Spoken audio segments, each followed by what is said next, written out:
Hello friends, நம்ம வீடியோவில் இன்றைக்கி என்ன பார்க்க போகிறோம் அப்படின்னா, ஒரு சிக்கன் சிம்பிளான கிரேவி தான் வைக்க போகிறோம்.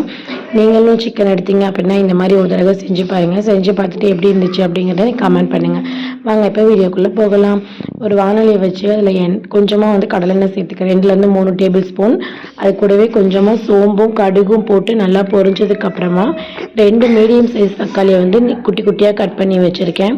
அதையும் சேர்த்து நல்லா வணக்கிக்கிறேன். அது வணங்குற கேப்பில் வந்துட்டு 2 தக்காளி கூட கொஞ்சமாக இஞ்சி பூண்டையும் சேர்த்து நல்லா வந்து மைய அரைச்சி எடுத்துகிட்டு வந்துக்கிறேன். வெங்காயம் நல்லா வணங்கினதுக்கப்புறமா அந்த அரைச்சி வச்சுருக்க தக்காளியும் சேர்த்து கொஞ்சமாக ரொம்ப தண்ணி ஊற்றாமல் லைட்டாக அந்த மிக்ஸி ஜார் கழுவி லைட்டாக வந்து தண்ணி சேர்த்துக்கிறேன். தண்ணி சேர்த்ததுக்கப்புறமா அதை நல்லா வந்து பச்சை வாடை போகிற அளவுக்கு வணக்கினதுக்கப்புறமா கொஞ்சமாக மிளகாத்தூள் சேர்த்துக்கிறேன். இது வந்து வீட்டில் அரைச்ச மிளகாத்தூளுங்க.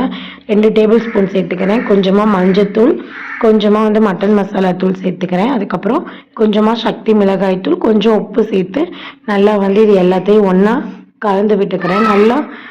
நல்லா கலந்து விட்டதுக்கப்புறமா நல்லா வந்து அதோடய பச்சை வாசனை, மிளகாத்தூளோட பச்சை வாசனை போகிற அளவுக்கு நல்லா வந்து கலந்து விட்டு இது பண்ணிக்கிறேன். இப்போ நல்லா வந்து அதோட பச்சை வாசனை எல்லாம் போயிடுச்சு. அதுக்கப்புறமா வந்துட்டு நான் வந்து சிக்கன் வந்து இன்றைக்கி ஒரு 1/4 கிலோ அளவுக்கு வாங்கியிருக்கேன். அதை வந்து நல்லா இப்போ மஞ்சத்தூள் உப்பு போட்டு நல்லா வாஷ் பண்ணி இப்போ வந்து அதை சேர்த்துக்கிறேன்.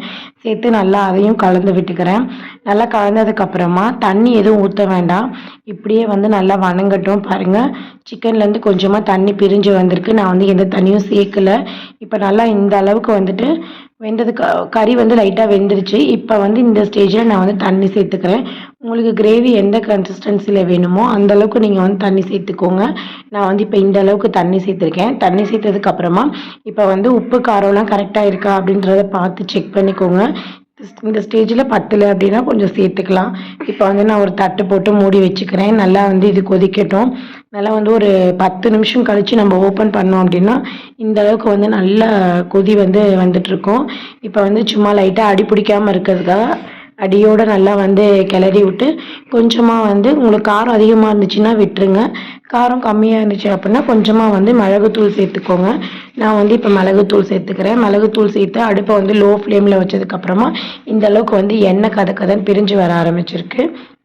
வெந்ததுக்கப்புறமா ஒரு கைப்பிடி அளவுக்கு கொத்தமல்லி தழை சேர்த்து சூப்பராக வந்துட்டு ஒரு கிளறி விட்டுட்டு நம்ம வந்து அடுப்பை ஆஃப் பண்ணிடலாம். செம்ம சூப்பராக இப்போ வந்து சிக்கன் கிரேவி சிம்பிளாக 10 மினிட்ஸ்லேயே வந்து ரெடி ஆகிடுச்சு. இது வந்து தோசை, இட்லி, சப்பாத்தி, பூரி எல்லாத்துக்குமே வந்து சூப்பராக இருக்கும். சாதத்துக்கு செம்ம டேஸ்ட்டாக இருக்கும். இது மாதிரி நீங்கள் செஞ்சு பார்த்துட்டு எப்படி இருந்துச்சு அப்படிங்கிறத எனக்கு வந்து கமெண்ட் பண்ணுங்கள். என்னோடய சேனலை ஃபஸ்ட் டைம் பார்க்குறீங்க அப்படின்னா மறந்துடாமல் சப்ஸ்கிரைப் பண்ணிக்கோங்க. கூடவே வந்து பெல் ஐக்கானையும் கிளிக் பண்ணிக்கோங்க. இப்போ வந்து இதை எடுத்துட்டு இந்த சட்டிலே இதை வந்து பாத்திரத்தில் மாற்றிட்டு இந்த சட்டிலேயே வந்து சாதத்தை போட்டு பிசைஞ்சு சாப்பிட்டோம் அப்படின்னா செம்ம டேஸ்ட்டாக இருக்குங்க. அதுதான் வந்து இப்போல்லாம் வந்து கடையில் கூட விற்கிறாங்க, கடை சோறு அப்படின்னு சொல்லிட்டு. ஆனால் இப்போ நம்ம வீட்டில் செய்கிறதுலேயே இப்போ வந்து இதை பாத்திரத்துக்கு மாற்றிட்டு அந்த வடை சட்டியில் நம்ம பிசைஞ்சு சாப்பிட்டோம் அப்படின்னா செம்ம சூப்பராக இருக்கும். நீங்களும் இது மாதிரி செஞ்சு பாருங்கள். எவ்வளோ சாதம் இருந்தாலும் கொஞ்சமாக கிரேவி இருந்தால் போதும். சூப்பராக வந்து எல்லா சாதமும் காலியாகிடும். ஓகேங்க, நெக்ஸ்ட் வீடியோவில் பார்க்கலாம். டாட்டா பாய். இது மாதிரி செஞ்சு பார்த்துட்டு எப்படி இருந்துச்சு அப்படிங்கிறத மறக்காமல் கமெண்ட் பண்ணுங்கள். பாய். வீடியோ பிடிச்சிருந்தா சப்ஸ்கிரைப் பண்ணிக்கோங்க.